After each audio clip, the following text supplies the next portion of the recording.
Swadata mpenzi msikilizaji, hujambo na karibu kusikiliza uchambuzi wa habari kutoka kwenye redio ya kijamii Kivu. Uchambuzi wa habari kama kawaida unakuwa kikupikwa na kurasa mbalimbali. Utakuwa kurasa wa habari muhimu, habari za michezo, habari kutoka sehemu mbalimbali. Zake Mulucha Ashibej na langu mimi mchambuzi wako wa leo, Jean Makelele Kalajadena simamia vema dawati la mitambo. Kwa utulivu na kualika kuambatana na mwanzo hadi tamati na kukaribisha mara tena.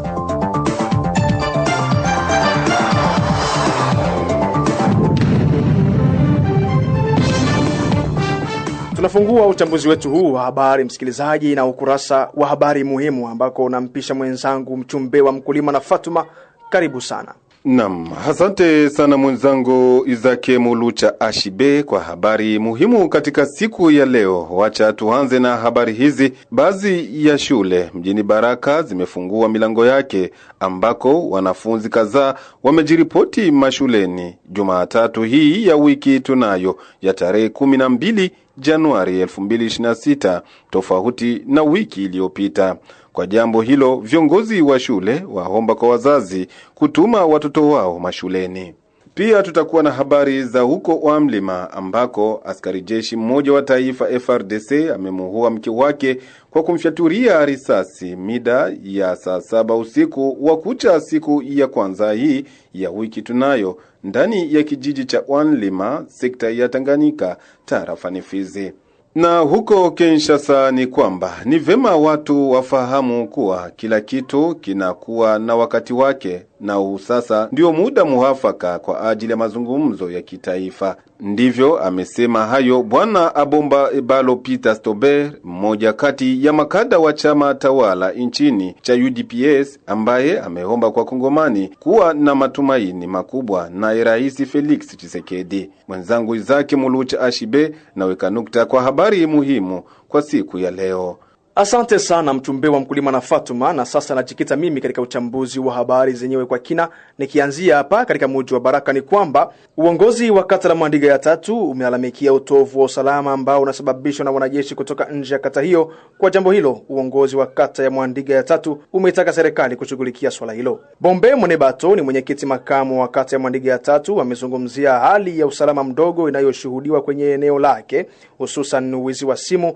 Alipozungumza na Radio Kivu pia amepongeza wazalendo walioko kwenye kata ya Mwandiga ya 3 na kuomba serikali na vyombo vya dola kuchukua jukumu la kudhibiti waaskari wao. Wale wanajeshi ambao wako katika kitengo chetu cha Mwandiga ya 3 wa mzee Reni Tongwa. Ule mzee Reni Tongwa tunapaswa kumpatia support kwa sababu anajua kufundisha jeshi. Lakini usalama mdogo ambao unakosa ni kwa sababu watu wakikuwa katika uwanja wao wanapiga story 2-3, tunasikia majeshi wanakuja wanyang'anya matelefone hivi na vingine vitu mbalimbali. Sasa ile ukosefu wa usalama katika hivyo jamii, kumbe tulikuja kupeleleza ni wajeshi ambao wanatoka fasi tofauti kinyume na wale wajeshi ambao wako katika kijiji chetu cha Mwandiga ya 3. Kumbe tunaomba wazalendo, vile viongozi wa wazalendo watie wazalendo chini kwa sababu ya huyu unyanyasaji ambao wanapenda kupitisha katika raia ambayo inaishi katika vile yetu ya Baraka, hususan Mwandiga ya 3. Unaweza kukawa kesi ngapi zimekwisha kuripotiwa za wizi wa? Ni nyingi sana zaidi bwana journaliste, ni nyingi, ila kwa sababu sisi kule kwetu katika kijiji chetu cha Mwandiga ya 3 kwa wengine ambao walifanyizwa hiyo kitendo, wanajeshi kuja kuwapora matelefone na vitu mbalimbali, na wao wako katika uwanja wao, watu ambao wanashikilia silaha. Siwezi sema ni jeshi fulani, ase ni jeshi fulani, kwa sababu wote wanavaa teni moja. Sasa hawezi jua kama ni jeshi fulani. Hivi sasa indisha kuwa hata miezi 2 tangu hiyo hali ijie kule. Ndio maana mimi napendelea viongozi wote wa serikali waimize wale ambao wanashika masilaha na wazalendo na FRDC na wanani waingililie kati kwa hivyo vitendo ambavyo vinafanyika katika kijiji chetu cha Mwandiga ya 3. Kule kwetu akulima sasa ovyo ovyo. Mashirika ya kiraia mjini Baraka yametaja kupongeza meya kwa muda wa mji huo kwa kuitisha kikao cha kiusalama kilichokusanya vitengo mbalimbali vya kiusalama mwishoni mwa wiki ya tarehe 11 Januari 2026 ndani ya chumba cha vijana. Albert Tunda Maisha ni kiongozi wa shirika la raia mjini Baraka, anaeleza yafuatayo. Tulikuwa na muda mrefu ambao tulikuwa naomba uongozi wa serikali, wa wazalendo na conseil yote ya security na sisi kama vile mashirika ya kiraia kukue kikao juu ya hali gisi inavyoendelea. Sisi Baraka hakuja kuwa vita, lakini tuko naishi mwali ya kuonesha kwamba tuko na vita ya kila siku, na tumeshukuru kwa sababu kikao kimefanyika siku ya Inga, ambayo uongozi wote wa wazalendo ambao ulikuwa nasimamiwa na kamanda mzee William Yakutumba, na komanda region alikuwa pale, meya wa jiji, conseil sécurité na viongozi wote wa wazalendo. Na sisi pale tumefurahia sana, na mikakati ambayo imekamatiwa imetutia moyo, na ambayo tumesikia kwamba hatuwezi bakia bila kuambia raia kila ambacho kimesemeka na kukamatiwa, kama vile mikakati ya kutuma raia ifanye kazi yao vizuri na wakuwe huru, wasikie kwamba mambo mengine yataendelea kufuatiliwa wakati kila kitu akiendeke vizuri. Upande mwingine, Albert Tunda Maisha hapa anaonesha baadhi ya azimio zilizochukuliwa ndani ya kikao hicho. Kupitia kikao hicho, ijapokuwa kila mara vinasemewa, lakini vilikuwa naenda napunguka polepole, ni kwamba hakuna kamba yoyote ile ya mzalendo ambaye itaonekana mjiji la Baraka na mteritwari ya Fizi. Na raia yeyote ule ambaye atasikia ataona kwenye kuko kamba, afike kwenye maofisi ya shirika ya kiraia. Vile vile hakuna kiongozi yoyote ule wa mzalendo kubakia Mubaraka kutia makasho, kutia mapozisio zake kwamba mimi ni mare wa mzalendo huku. Kila mzalendo iko natumika derrière ya FARDC. Kama ni bamare bot na bazalendo na FARDC bot bako pamoja. Watu waliona kutoka kwenye kikao, mlolongo ulienda kwenye mwemezi juu ya kutoa ile position ya wazalendo ambayo ilikuwa natumika kivyake tofauti na sheria za mare ya Kongo. Na hivyo a partir ya leo, siku ya kwanza, wa mare wote wa wazalendo wanatumika pamoja, wanatembea kumgongo ya FARDC. Na imeonekana hapa kulikuwa coordination ambayo ilikuwa naanza tumika kazi, lakini kila mtu akikuja niko general, kila mtu akikuja niko general.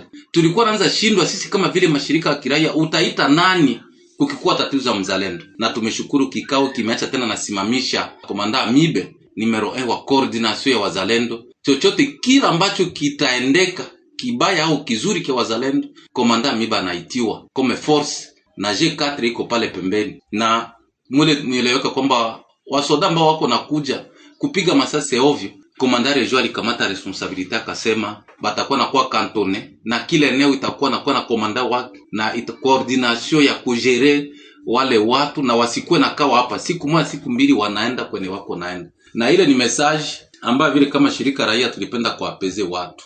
Front haiwezi fanyika selo gisi mzee William alisema, meme gisi general alisema, kama baza arriere ya vita na raia haina amani. Mwishowe, Albert amekumbusha kwa uongozi wa muji na FEC kurejelea kazi za ujenzi wa mifereji. Raia hapa Baraka ikikuwa ichuruzi haiko huru ni shida, na hivyo haitasaidia. Kama raia itachukia wazalendo hapa, itachukia FARDC hapa, yani kufront hakuna kazi, yani raia watakuwa na mawazo mengine. Na ndio kwa sababu sisi tumeshukuru sana kile kikao, na tumeshukuru mikakati yote ambayo imekamatiwa, na tumeomba raia watulie. Meme sisi mashirika ya kiraia tulikuwa shaogopa kuwa nafungula ofisi zetu, na watu wakiangalia vizuri hatukosi kawini wiki 3 au mwezi ofisi za mashirika ya kiraia zifunguliwe. Lakini a partir ya kikao, kuanzia tu siku ya pili, raia wajue kwamba ofisi zote za mashirika ya kiraia zitakuwa wazi. Malalamiko walete juu, tunajua hii malalamiko kama inahusu wazalendo tutajua itaenda wapi, kama inahusu FARDC tutajua inaenda wapi, na kama inahusu wa civile affaire civile tutajua hii malalamiko itaenda wapi na itafaniziwa kazi kulingana mikakati ambayo imekamatiwa katika kikao.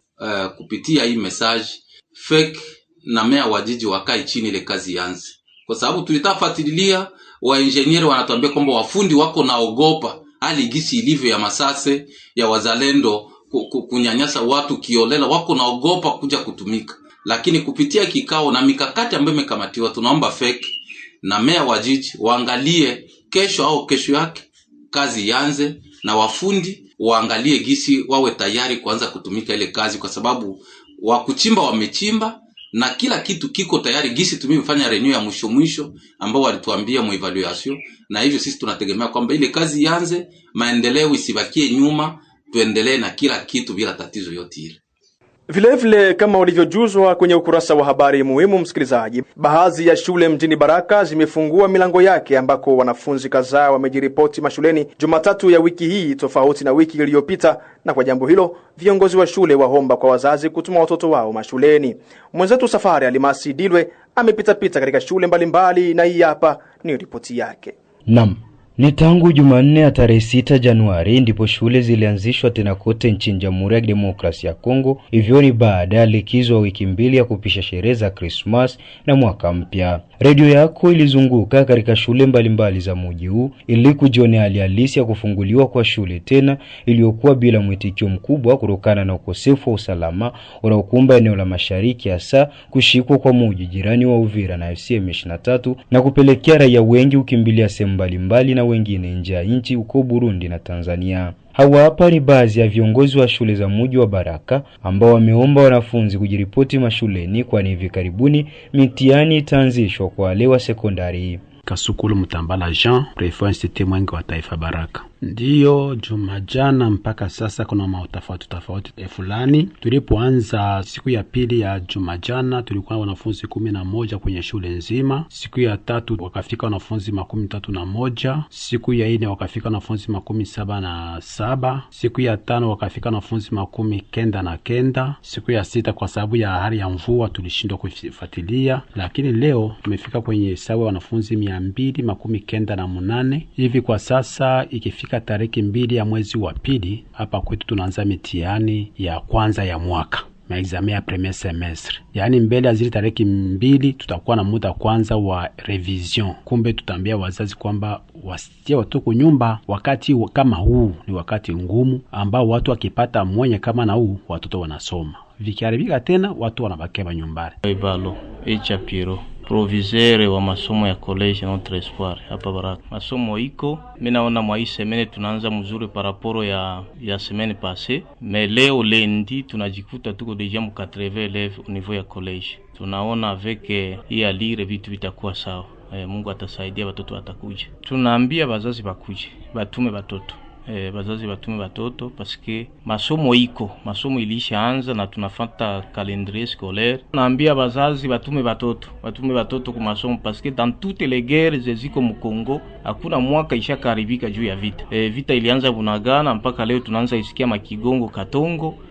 Hakuna fasi yenye tulisikia masomo inaisha juu ya vita. Directeur ise Mongelwa Lebon wa complexe scolaire Esperance Matata. Mais kwa siku ya leo tulipati mwa nusu, lakini mpaka leo batoto baanza fika bote, lakini Baraka najua batoto bako, lakini effectif yenyewe ilifika leo ilikuwa effectif ya kidogo sana. Kwa hiyo tunaweza pendelea kubazazi batume batoto ku masomo. Ni benye niliona leo benye baliingia ma class na benye niliona benye balichungulia benzao, benye balikuwa ma class balikuwa bachache sana par rapport ya benye balichungulia benzao benye balikuwa pale nje. Na kwa hiyo hali yenyewe tuko tunaishi leo bo kule kunyumba ni bazazi na si hapa kwa masomo, na si tuko bazazi. Hali ikifika sasa banapiga masasi, tutajua koma kuchunga batoto na paka sasa nyibili bitaisha ba masasi. Tunabambia bazazi banakia kamata batoto yabo mpaka wanapeleka kuma nyumba. Injo nyeza lomba tu kubazazi benye bako hapa Baraka na kando ya Baraka masomo tushakaanza kusoma.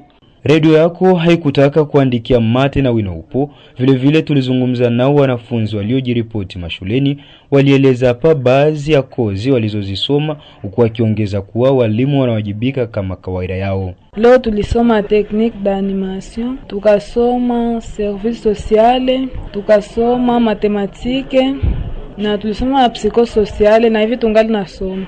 Kukolesha tuko nasoma na activities zote zinaendelea tu sawa. Ndio mbia bakuye tu kwa masomo, ndio tuko nasoma sawa na mpaka vitu ngana nasoma. Nilikuwa nabakia kunyumba sababu tulikuwa tunasikia mire ke masomo haitakuwa. Mais avec situation tuliona leo tunaona kake masomo itakuwa mzuri na itaendelea bien. Hata wewe kunyumba naweza washauria ke baki tusome juu masomo iko sawa na activities zitaendelea tu mzuri. Kama hii semeni itakuwa yenye iko inachoka kidogo, lakini najua semeni itakuja vitu vitakuwa sawa. Masomo iko sawa sana. Kwanza nashukuru sana kwa kuona situation gisi iko hapa kwa masomo. Masomo iko sawa na bani wote wako nafika. Vraiment wanatufundisha sawa sana. Mimi nilikuwa bakia kunyumba kusikia masomo iko sawa. Tulienda kwa kwanza ubwari. ndio nikakuya sasa. Baada nawaambia bachane na vile ya watu. Tuko nasikia maneno ya watu na bibiko na kwa Biblia. Eo bakuye tuanze masomo. Masomo iko sawa na tunasoma sawa sana. Tulikuwa nasikia ke masomo itakuwa. Ndio maana tulikuwa nabakia kunyumba, lakini tunafika kwa masomo, tunasoma kuru zote kama kawaida tu. Kisi tulikuwa nasoma zamani, ere zote ziko bien. Hivi tuko ku makefe ya 4 debia 5. Banafunzi wako kunyumba ni za washauri atuke bako napoteza vya mingi paske biko tunafuata tu watu biko nasema bakie tusome masomo iko sawa kabisa. Tuko nasoma kisi tuko nasoma tu zamani. Ni vema tuwafahamishe kuwa ni wiki ya pili sasa tangu shule zifunguliwe tena kote nchini Jamhuri ya Kidemokrasia ya Kongo, na programu na kalenda ya mwaka wa masomo inaendelea kuzingatiwa licha ukosefu wa usalama eneo la mashariki mwa nchi. Huko Mulima, msikilizaji, askari jeshi mmoja wa taifa FARDC amemuua mke wake kwa kumfiaturia risasi mida ya saa 7 usiku wa kucha siku ya kwanza ya wiki tunayo ndani ya kijiji cha Wanlema, sekta ya Tanganyika, tarafani Fizi. Kulingana naye, coordinator wa shirika jipya la rahia maeneo hayo, Bwana Innocent, amesema kulahani vikali kitendo hicho, huku akiomba kwa serikali kufanya kila liwezekanalo ili askari huyo aadhibiwe kwa mujibu wa sheria. Hata hivyo, Bwana Innocent ameonyesha kuwa kwa upande wao kama mashirika ya kirahia hawakufahamu chanzo zaidi cha tukio hilo. Usiku wa kuamkia leo katika mamida ya 1h du matin tulipata tatizo moja katika eneo letu la Mulima, ni groupement ya Basilocha sekta ya Tanganyika tarafa la Fizi. Askari jeshi moja wa FARDC alipiga bibi yake masase na hiyo masase ikamuua, lakini mpaka kwa sasa hayajulikana mahali alipokwenda. Mankete yanaendelea kufanyika na hali ya usalama inaendelea kuwa afadhali kidogo, lakini tumshukuru Mwenyezi Mungu sababu hatuyasikia milio ya masase. Jana njoo ilikuwa ile hali yenye ilikumba watu kule Mayulu Machende Mitumba katika vilaji ya Abala, lakini leo tumeamka na afadhali kidogo. Na ingine ambao tunaweza kuongeza ni kufatana na kukomesha kitendo kile cha ukatili ambao jeshi letu wanaweza kuwa wakifanya kwa wabibi yao. Wajue kama unapokuwa ukisikilia silaha haiko aseme umefika mwisho wa sheria, na tungeomba wakuu wa serikali, viongozi vyote vya serikali kuingilia swala lile kati kwa kutafuta ule muanga apate kuonekana, kwa sababu hahukumiwe kadiri ya sheria inavyosema yetu ya nchi yetu ya Kongo.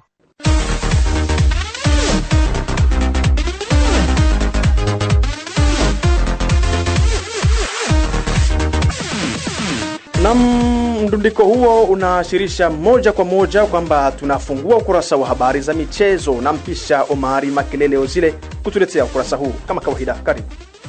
Na barabara kabisa, msikilizaji wa Radio Kivu. Leo katika habari za michezo tuanzie na habari za michuano ya ligi kwa hapa nchini Jamhuri ya Kidemokrasia ya Kongo maarufu Linafuti, ambayo yaendelea kutimua vumbi katika viwanja mbalimbali vya nchi ya Jamhuri ya Kidemokrasia ya Kongo. Siku ya Jumapili ya tariki 11 Januari 2026 kulipigwa takriban ni mechi 5 kule katika uwanja wa Joseph Kabila Kalemi. Vijana wa FC Tanganyika waliweza kuwatandika timu ya CS Manika mabao 2-1, na vijana wa FC Lubumbashi Sport wakaweza kuwatandika timu ya AS Saint-Luc bao 1-0. Vijana wa AC Rangers wakatoka sare ya kutofungana zidi ya vijana wa OC Renaissance, na klabu ya New Jack wakaweza kukiona cha mtemakuni mbele ya shangazi mbele ya mjomba kwa kutandikwa mabao 2-1 na vijana wa Darling Club Motema Pembe kutoka kule katika jiji la Kinshasa. FC Etoile du Kivu kule Kindu waliweza kusalimu amri ya kutandikwa mabao 3 bila majibu mbele ya vijana wa AS Vita Club kutoka pale Kinshasa. Na kule katika nchi jirani ya Burundi ni kwamba michuano ya ligi kuu katika nchi hiyo maarufu Primus League katika wiki yake ya 16 iliweza kutimua vumbi siku ya Jumamosi na siku ya Jumapili, ambako vijana wa Burundi Sport Dynamique waliweza kuwatandika timu ya Beige Green FC mabao 2-1, na vijana wa Interstar wakatoka sare kufungana bao 1-1, na vijana wa Vision 2026 yake mchezaji Enias Kando ambaye aliweza kujiunga msimu huu, na vijana wa Garage Express wakaweza kutoka sare kungana bao 1-1, na vijana wa Kayanza United. Ngozi City wakaweza kutandikwa mabao 2-1 na vijana wa Messager Ngozi, na klabu ya Bumamuru FC wakaweza kutandikwa mabao 3-2 na vijana wa Olympique Star, na Aigle Noir the Fighters wakaweza kuwatandika timu ya Vitalo FC mabao 2-1. Timu ya FC Flambeau du Centre wakaweza kutandikwa bao 1-0 na vijana wa Musongati, na klabu ya Muzinga wakaweza kutoka sare ya 1-1 zidi ya vijana wa Rukinzo FC. Hizo ni mechi za wiki ya 16 za ligi kuu hapo nchini Burundi maarufu Primus League. Kule katika bara la Ulaya, msikilizaji, kama gesi ulivyofahamu, usiku wa kucha siku ya kwanza ya wiki tunayo klabu ya FC Barcelona waliweza kunyakua ubingwa wa Super Cup ya Uhispania mwaka huu kisha kuwatandika mahasimu wao wa jadi Real Madrid mabao 3-2. Tukumbushe kuwa mabao ya klabu ya FC Barcelona yalipachikwa na mchezaji Rafinha ambaye aliweza kupachika mabao 2 na mchezaji Robert Lewandowski akaweza kupachika bao 1. Upande wa Real Madrid mabao yao yalipachikwa na mchezaji Vinicius Junior pamoja na Gonzalo Garcia. Upande wa habari za usajili ni kwamba uongozi wa klabu ya Manchester United hapo nchini Uingereza umepanga kufanya maamuzi ya kocha mpya ndani ya masaa 48 yajayo, sawa na siku 2 pekee. Klabu hiyo hapo nchini Uingereza hivi sasa ina kocha wa muda tu ambaye ni Darren Fletcher, lakini ndani ya masaa 48 yajayo uamuzi sahihi utafanyika kwa kumpata kocha mkuu mwingine mpya. Lakini habari zinazozagaa kunako magazeti mengi ya pale Uingereza kuhusiana na kutafuta kocha mpya, Manchester United imempatana nafasi kubwa sana mchezaji wao wa zamani ambaye ni Michael Carrick aweze kupewa nafasi kubwa kuchukua majukumu ya kuendeleza kuwa kocha mkuu wa klabu hiyo ya Manchester United. Mkataba wa mkopo wa mchezaji Leo Bailey na AS Roma umevunjwa rasmi. Mshambuliaji huyo wa Aston Villa na wa timu ya taifa ya Jamaica anatarajiwa kujiunga kwa mkopo na klabu ya Girona kutoka katika nchi ya Uhispania.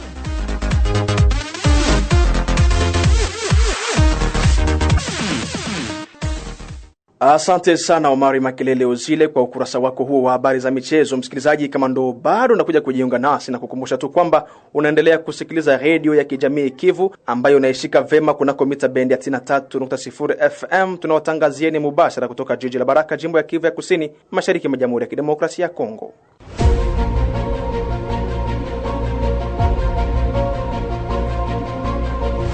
Ukitaka kutengenezesha vyombo vya kielektronik na kununua vifaa vyake vya akiba ima pièce de rechange, jibu lako ni kampuni ya BBC Elia Baraka Aibaz.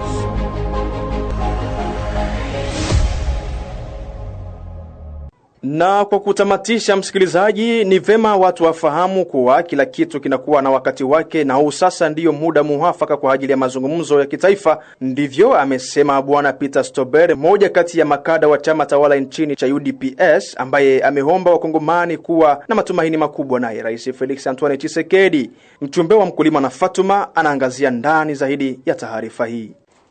Ujumbe huo ameutoa kada huyo wa chama cha UDPS akiwa mjini Kinshasa wakati wa mahojiano yake na Radio Kivu kwenye line ya simu, ambako ilikuwa fursa kwake kuelewesha kwanza raia nini mtazamo wa rais juu ya mazungumzo ya kitaifa yanayoandaliwa.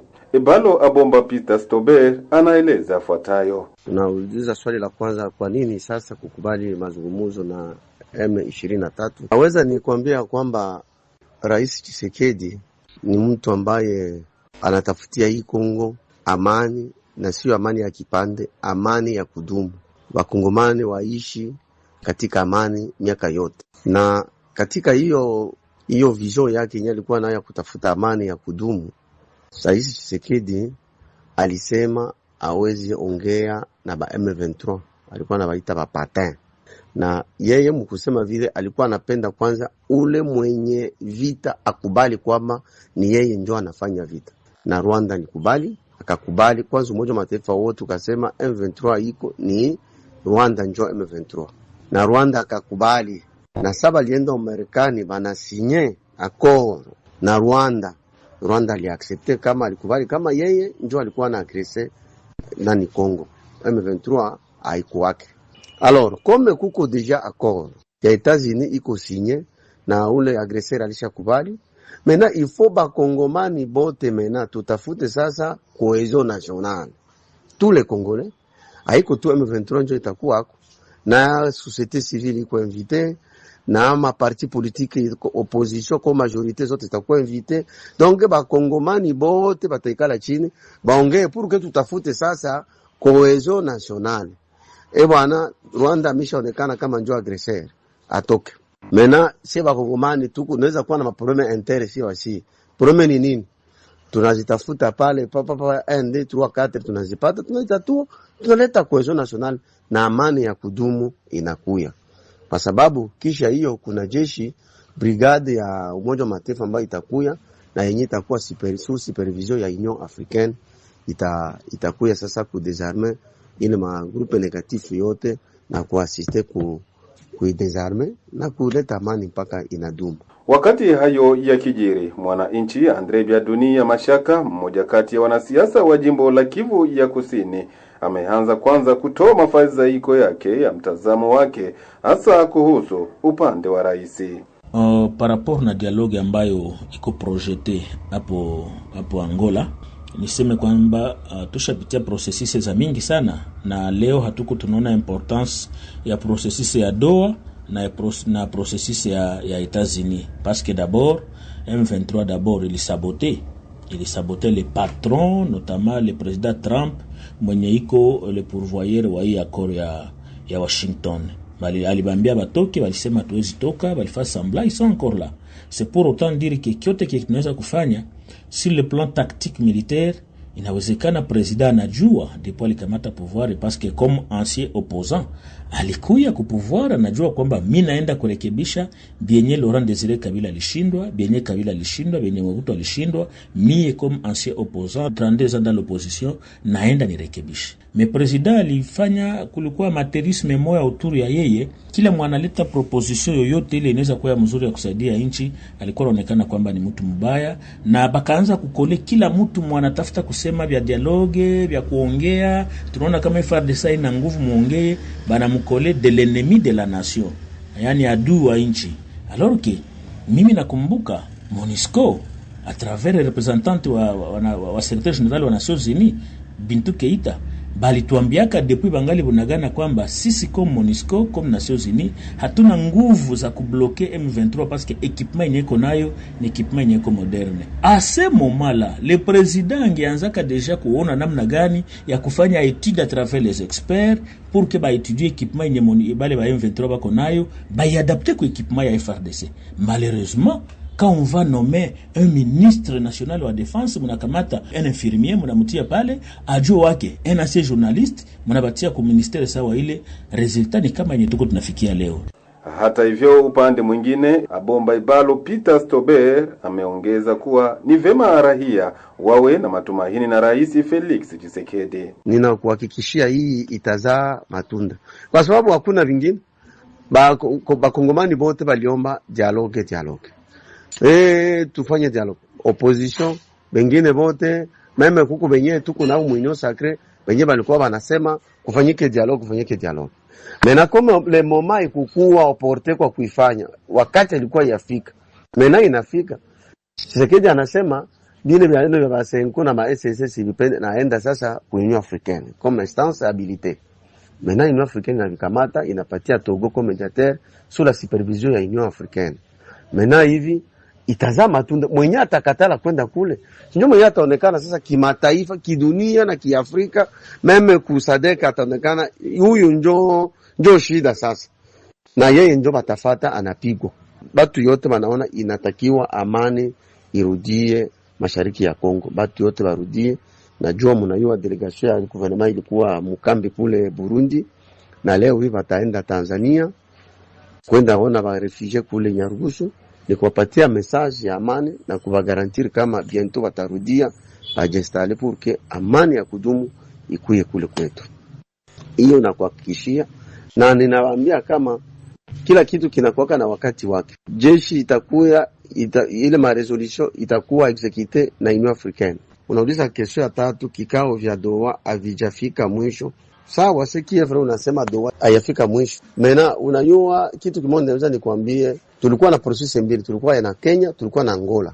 Alors, na zile processus mbili, imoya ilikuwa ya entre les etats na nyingine ilikuwa ma groupes armés. Angola ilikuwa ya maeta.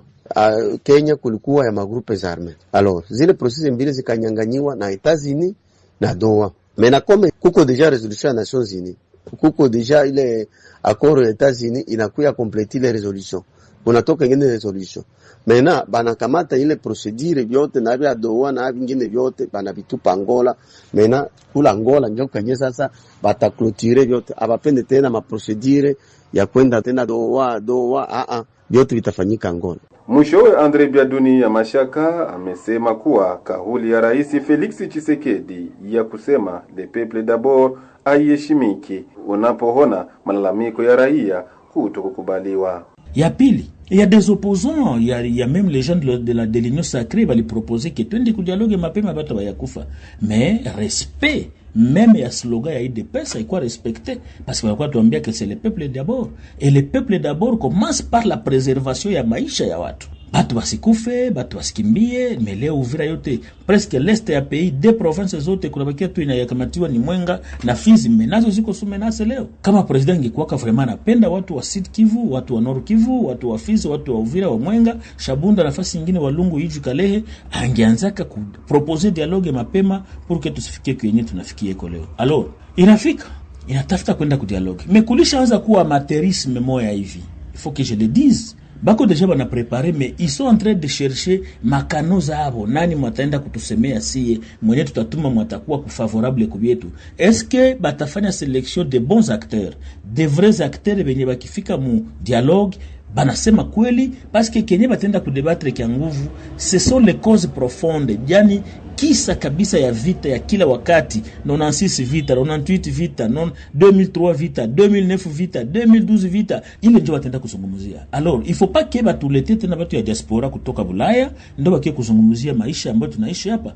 Banapaswa kamata bakter loko, Fizi, Uvira, Bukavu, benye bana maîtriser situation namna gani iko inatembea. Donc, pale vraiment c'est une alerte enemy na pana, msiende tena kutupotezea wakati. Et le plus tôt possible serait le mieux kama wanaweza kutusaidia ba organiser déjà dialogue pour que tuone kama hivi taisha avant même kuanguka ya Fizi, parce que je suis en train d'alerter. Niliandika hata barua kwa president wa republique kumwambia kwamba Fizi iko en danger. Hatuwezi kupoteza un mois Makobola hatuya kamataka hata mpaka Kabimba, haiwezekani.